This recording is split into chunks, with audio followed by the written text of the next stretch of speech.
Hello, you're watching World Talks on TVP World. My name is Sascha Fahrbach. Kyiv and other regions have seen long power outages over the last days, leaving residents without electricity, heating, or internet, while Russia's attacks and aging infrastructure strain the energy grid.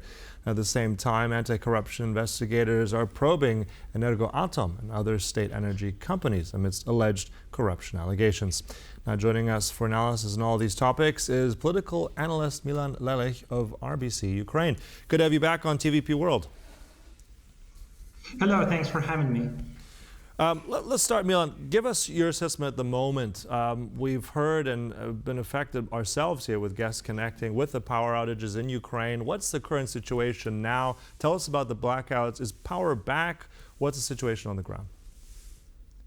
Well, here in Kyiv, the situation on the ground is pretty tough, as we have power outages for, I think, up to 12 hours per day, maybe. So half of the day we don't have electricity. In different parts of the city it may differ a little bit, and also there is quite a difference in Ukraine. I know that in some regional centers the situation is far easier, but Kyiv was really, and the facilities that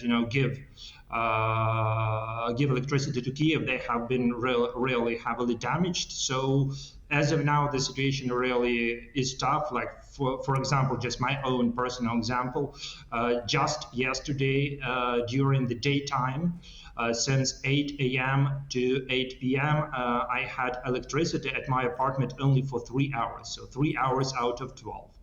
Today the situation is more or less the same. Hope that tomorrow it will be a little bit better, but nevertheless it has nothing to do with like complete blackouts and system going off the rails and all this stuff. No, this causes inconveniences, all sorts of logistical inconveniences for people, but we are already very experienced guys. We've already experienced that 3 years ago, 2 years ago, a year ago. So everyone has a lot of different devices of all sorts, power banks, power stations, and so on. So I think that more or less we manage. We manage. It's not something that really is unbearable for us. Okay. I think that just speaks also to the resilience of Ukrainians. I was going to ask how people are coping, but you're saying there's already, unfortunately, this is not the first time they've had to deal with this, but yet we are going into the winter. The weather is changing. There's no internet for many people. As you said, some situations, some areas are worse off. I mean, President Zelensky has appealed as well just recently for 25 more Patriot batteries. He says he wants these fast. He wants them from allies to give them that now. How realistic is it that allies will grant him that request? Well, 25 Patriots seems to be a really big number. Everyone here understands this. I think that, our necessity, our need is maybe even more systems of this sort. Because why Patriots? Because recently Russia slightly shifted its tactics and it started to use a lot of ballistic missiles against the power station, against different connectors and all this stuff. Not drones, but ballistic missiles. It was several days ago and several days before that. The most efficient weapon against these ballistic missiles are Patriot systems, basically. And as there are a lot of anti-rockets against the Russian Iskander missiles, for example, so they are perhaps not the silver bullet, but they are the thing that may really make the difference here with all our situation, with our infrastructure and electricity. I don't think that 25 units will be delivered anytime soon. This is obvious. I think even President Zelensky admits that it's pretty much unrealistic, but still the goal is set. So the more we get, the better. Each and every unit of Patriot system, or even other a bit less sophisticated air defense systems, they are helpful, because plus one system, then the residents of this or that area, this or that city, will spend their time with electricity and all this stuff. If such a system is not delivered, then they will not have electricity and all the conveniences they have to have. So I may oversimplify, but basically it works more or less like that. All right. And speaking also of infrastructure and energy, what's also on the radar at the moment is not just these blackouts caused by a Russian attack, but there's also pressure internally. I mean, if we're looking at these recent corruption investigations by the anti-corruption authorities NABU and SAPO, this goes up to the highest level of apparently Operation Midas, it's called, looking also into a former business partner of President Zelensky, Mr. Timur Mindich. Tell us, this is an ongoing investigation, but what kind of impact has this had so far on Ukraine? What does this tell us, and what's your take on it? Well, basically, it was definitely number one topic of discussion in all the social media, not the blackouts, not even the situation on the front lines, which is also pretty tough, especially in Donbass around Pokrovsk. But still, this was number one issue of discussion. All the Facebook posts and X, former Twitter, and all the stuff, thread, everyone discussed this. A lot of YouTube videos, all this thousands. We also see it on our pages, our outlets' pages in social media. Any post about this, it attracts a lot of attention. There are literally thousands of comments. People share their opinion on that. Yes, so this seems to be really one of the biggest scandals for sure, even as of now. We are only in the second day, basically, of this scandal, but it is clear, really. I think that it is clear that it is one of the biggest scandals. It will have definitely a political impact because, okay, the president himself seems not to be involved in any kind, or like, I don't know, the head of his administration. Maybe we don't know something, but I doubt a lot. But still, Timur Mindich is, really, as you said, a former business partner and also a personal good friend. He is not a public figure at all. So, there are just perhaps several photos of him all over the internet. So he's absolutely non-public person. But as of now, there are a lot of stories written here and there by all the outlets and in social media explaining to the people who do not follow the situation that closely who is him, how close he is to the president. So it will definitely hit the president's position inside Ukraine, but I think that as for the further developments, like literally everyone waits what today will bring and what tomorrow will bring. Will there be any legal developments? Will there be any new videos with these negotiations that were secretly recorded by our law enforcement, by the NABU, Anti-Corruption Bureau. And what will be inside those stories? Who else may be involved? So pretty much everyone understands that we are more or less at the first stages of something big. How big will it be? As of now, I think no one knows, but everyone wonders. Right. And it wasn't that long ago, I recall that NABU and SAPO were in the sights of certain types of criticism and change by President Zelensky. Now we have this. I mean, as you said, we're still getting all the information here, but you said it's all over social media and the news cycle in Ukraine.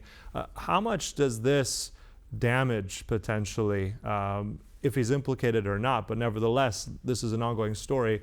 How does this implicate the trust in President Zelensky in any way going forward, even in the medium term and the long term? I think it will have its impact anyway, and we'll see. Okay, we have to see that in the sociology polls, because these polls, especially in Ukraine, they often bring really very unexpected results. I know what I'm saying, but so we'll see. For example, the NABU sub story did not bring that much damage to Zelensky's personal ratings, personal popularity, as many people thought. Really, it was a surprise, but it delivered a heavy blow to his party, for example. Why to his party? Okay, this is how the ordinary Ukrainians reflected on that. What will be here, we'll see, but I don't think that, nevertheless, there is the peculiarity of the situation is that we are not even in the middle of a political cycle. We are in the middle of nowhere in political terms. So that any elections are nowhere to be seen. So in any foreseeable future, we won't see the election, because the elections are the times when people show everything what they think about this or that politician, top official, public figure, and all this stuff. So I don't think that election is going to happen in several months from now on. I think no, I don't see any options for that. So okay, it will be discussed. There will be some sociology, but I don't think that it will, transform in any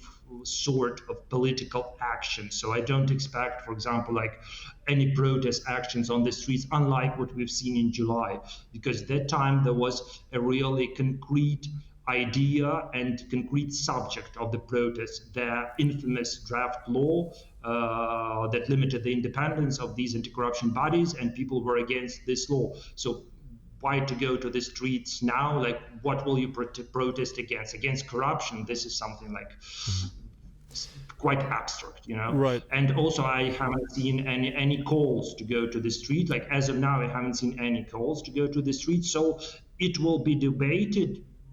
But who knows, maybe literally in a couple of hours, some new recordings will be published, and everyone here will be literally shocked, and it will literally turn the tables, or not. Or not. It's all basically in the hands of the anti-corruption bodies. They, they can focus or shift public attention. This is their choice. Right. Now, Milan, you did say likely there won't be any elections. That may be the case, but nevertheless, we've had street protests in the past not so long ago. At the same time, also the credibility of Ukraine, of President Zelensky, that still has clout, especially with European partners. And one of the things from this corruption probe alleges here, I'm quoting, high-level criminal organization influenced Energoatom. So, I mean, this is serious stuff. And at the same time, just a few days ago, we've had this progress report, this report card on enlargement. So these candidate countries that should join the European Union. And apparently Ukraine passed with flying colors. I have a quote here from the Deputy PM of Euro-Atlantic Integration. So Sascha said, the best assessment since 2023. Now you have something like this. How should one interpret that? Because on the one hand, you have one of the largest energy, responsible energy organizations in Ukraine. This report card from the European, everything is fine. How does one interpret that? Well, if I was, a spin doctor with our authorities, I'll say something like this: like, you see, there are everyone can, if literally everyone, even the president's one of the closest friends, like breaks the law, then he is the subject of investigation. So there are no untouchable people here in Ukraine. So it shows how big a progress we've made and all this stuff. But I don't think it will seem very persuasive. So definitely this is yet another heavy blow for our credibility, because everyone still, I talk a lot with the different European diplomats that work here in Kyiv, and they all keep repeating me that Europe has not forgotten that story with Nabu and Sap, the July story 4 months ago. No, we remember, and Ukraine is under scrutiny and will be under scrutiny. And now we see this. So I haven't collected any fresh reactions from my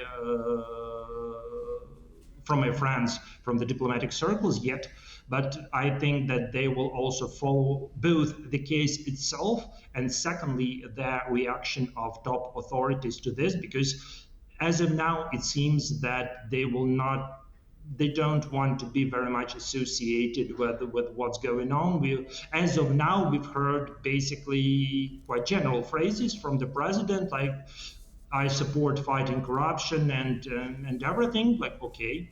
But I think that they will try to more or less shift the public attention here and there, even despite the president himself definitely doesn't seem to be involved in any sort of schemes, but still the shadow falls on him, definitely. No one will deny this.